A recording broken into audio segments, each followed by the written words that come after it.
Aurore, ceux qui te suivent sur Instagram te connaissent, parce que tu es une championne de karaté. Mais est-ce que tu peux, pour ceux qui te découvrent aujourd'hui, te présenter en quelques mots? Alors, je m'appelle Aurore Boursois, j'ai 21 ans. Je suis sportive de haut niveau donc en karaté, kumite, combat en japonais. Je suis championne de France senior chez les moins de 50 kg, donc je combats en moins de 50 kg chez les féminines.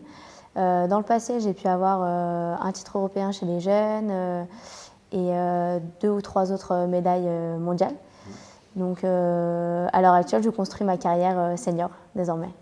Je crois savoir aussi que tu fais des études et que tu es pas qu'une championne. Alors, en parallèle, j'ai toujours voulu avoir un double projet sport et études. Mes parents m'ont aussi beaucoup poussé à ça. Donc là, je suis en master première année en management stratégique pour pouvoir combattre à l'international, me déplacer et m'entraîner comme je le souhaite. Cette année, j'ai opté pour une formation à distance et ça me permet voilà, de m'organiser au mieux. D'accord, très bien. Tu peux nous raconter comment est née ta passion du karaté? Alors, au début, c'était pas vraiment une passion. J'ai toujours été passionnée de sport depuis petite. J'adore le sport, je suis très active. Et il faut savoir que mes parents ont pratiqué le karaté. Mon père a été professeur de karaté, il allait jusqu'à la ceinture noire, il a donné des cours. Et il voulait qu'on apprenne à se défendre, très jeune. Et ensuite, voilà, la passion, elle est venue avec les compétitions. En gagnant des titres, je me suis vraiment passionnée pour ce sport et je voulais toujours plus. Donc la passion, elle est vraiment venue au fur et à mesure. Super. Est-ce que tu peux nous donner un peu les perspectives que tu as pour les 10 prochaines années en tant que championne? Alors pour les 10 prochaines années, ce que je vise, c'est réellement construire une carrière senior, donc en passant des étapes, donc m'imposer sur le champ européen, puis aller conquérir le titre mondial et bien sûr le Graal, ça serait le titre olympique. Ah oui, le titre olympique dès 2020? Dès 2020, ça serait magnifique. Ça va être très dur car c'est une sélection très forte étant donné qu'on rentre en tant que sport additionnel. Donc il y aura très peu de place pour Tokyo. Je visais les JO à Paris 2024, mais pour l'instant, voilà, c'est compliqué pour nous étant donné le refus actuel. Pour ceux qui nous suivent, on a appris cette semaine, très récemment, que le karaté allait être exclu des disciplines olympiques de Paris 2024, ce qui est complètement dingue pour un pays qui fait partie des 5 meilleures nations au monde en termes de karaté. Comment tu réagis à ça? Alors tout d'abord, c'est une nation forte. La France est une nation forte du karaté, elle l'a toujours été. Aujourd'hui, on est encore dans les 2-3 meilleures nations mondiales. Et il y a plus de 200 000 licenciés en France, donc c'est aberrant qu'on ne soit pas retenu par notre propre pays. Ma première réaction, ça a été la déception. Déception, car c'était vraiment un objectif ultime, les Jeux Olympiques à la maison, devant notre public, devant nos amis. Oui, et puis pour te c'est voir, vraiment un choc. Voilà, pour te voir régulièrement à l'entraînement, je sais à quel point c'est des sacrifices. C'est beaucoup de sacrifices, on s'entraîne dur, on s'entraîne entre 10 et 15 heures par semaine.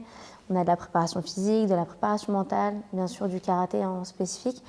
Donc, comme tous les autres sports, on aurait notre place en tant que sport olympique, étant donné tous les efforts et toutes les belles valeurs qu'on véhicule. Je pense qu'on aurait vraiment notre place pour participer à ces JO. Pour en revenir à Karaté Expert, est-ce que tu peux nous dire en quelques mots ce que tu comptes apporter à la communauté qui nous suit? Alors, je ne vais pas me prendre pour une experte du tout sur cette chaîne, mais par contre, ce que j'aimerais apporter, c'est vraiment déjà une idée de renouveau par rapport à l'image du karaté technique. Je pense qu'on a tous besoin de faire de la technique, quelle que soit notre pratique du karaté, que ce soit pour faire du loisir ou du karaté compétition. Pour ma part, j'ai fait pendant 6 à 8 ans du kata et du combat. Et je pense que cette base technique m'a permis de briller et de m'améliorer sur mes compétitions en combat. Donc déjà, c'est une image de renouveau que j'aimerais apporter, une image jeune, car on voit beaucoup de vidéos avec des experts de 60-70 ans, et les jeunes qui préparent leur premier dan ont peut-être du mal à s'identifier, n'auront sûrement pas la volonté de regarder les vidéos. C'est un peu décourageant ou pas en phase. Alors voilà, moi c'est cette image-là aussi que j'aimerais donner. Et la dernière image que je pense pouvoir apporter, c'est aussi l'image de la femme. Aujourd'hui, le sport au féminin marche très fort. Et je pense que cette identification-là pourrait aider certaines femmes à se dire pourquoi pas moi, pourquoi ne pas passer mes dan et devenir une haut gradée dans le karaté, tout simplement. De fortes ambitions personnelles, de fortes ambitions sportives. C'est ça. C'est vraiment quelque chose qui te caractérise. Ton père t'a transmis ces ambitions-là? Je suis ambitieuse à la base. Et c'est vrai que c'est des valeurs et des gènes qu'on retrouve chez mes parents. Ouais. L'ambition, l'envie de faire mieux, de faire bien. Donc, Et sans faire de fausses promesses, tu envisages de nous donner quelques petits secrets d'athlètes de haut niveau? Bien sûr. Je pense que sur nos vidéos accessibles à tous, on pourra être amené à faire des vidéos avec des tutos, donner des petits conseils, sans prétention, juste des choses qui ont marché pour ma part, dans mon expérience personnelle.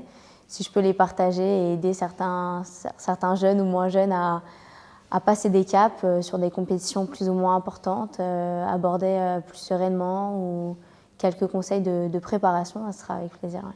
Et pour finir, juste pour donner un petit peu aussi un côté international et faire rêver, tu étais en compétition à Dubaï, d'ailleurs tu as fait une jolie 7e place pour un retour de blessure. Est-ce que tu peux nous parler un petit peu de ce que tu as découvert à Dubaï? Alors Dubaï, c'est vraiment une ville à voir. Tout est extraordinaire, tout est géant. Là-bas, c'est le pays de la démesure. Si on parle de la ville en elle-même, ce qu'on a pu découvrir, c'est vraiment...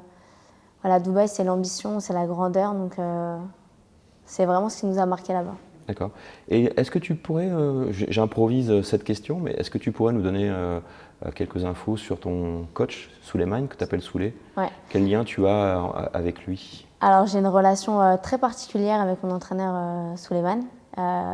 Donc, je te disais que j'ai démarré le karaté à l'âge de 5 ans et demi.